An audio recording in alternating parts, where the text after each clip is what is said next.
So let's talk a little bit about targets and projects. We'll take a look at some of the code here that's actually in the application. But first let's just try to understand what is this relationship between targets and projects and how is this going to apply to your iPhone application.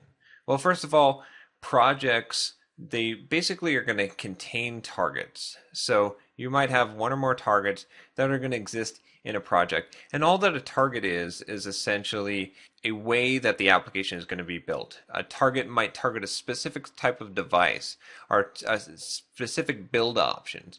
It's basically a way that you're going to customize the product that you're going to produce based on your project and your project settings. You have target settings that override the project settings.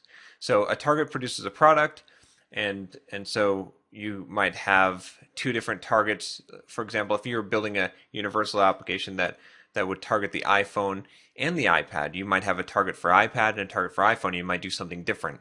You could even do the same thing between different iPhone versions.